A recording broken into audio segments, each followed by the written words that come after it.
Jelang pergantian tahun, perajin trompet di Bandar Lampung mengalami penurunan omset. Cuaca ekstrim dan bencana yang melanda sejumlah wilayah menjadi faktor yang membuat pesanan trompet sepi.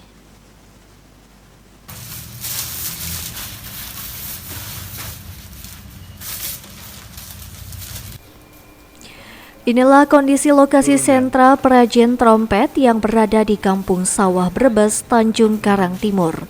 Pantauan Sigar TV Selasa pagi, sentra perajin trompet ini terlihat sepi pembeli. Kondisi ini dikeluhkan perajin trompet karena pendapatan turun drastis dibanding tahun lalu. Penurunan pendapatan mencapai 40%.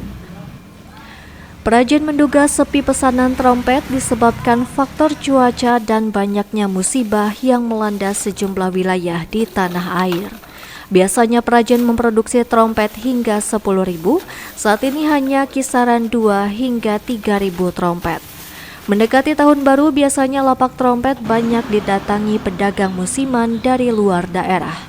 Namun tahun ini pedagang musiman hanya terlihat di beberapa lokasi. Iya. Berapa persen, Pak?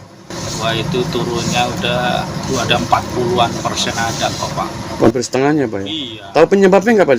Ya penyebabnya mungkin dari bencana ini lah, Pak. Kondisinya begini, orang itu nggak tahu juga kenapa jualan juga menurun gitu, nggak tahu anunya dari mana, itu nggak tahu juga. Gimana ya penurunnya, penjualannya itu menurun, Pak. Ini tahun ini turun drastis, Pak? Turun drastis parah ini, Pak. Kalau tahun lalu bisa produksi berapa ribu, Pak?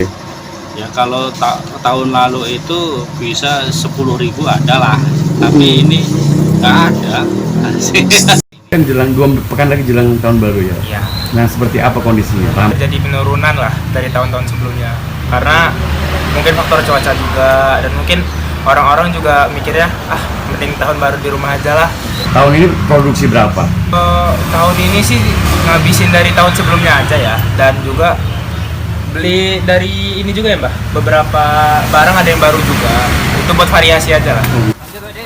Kolisa Zahara, Sigar TV, melaporkan.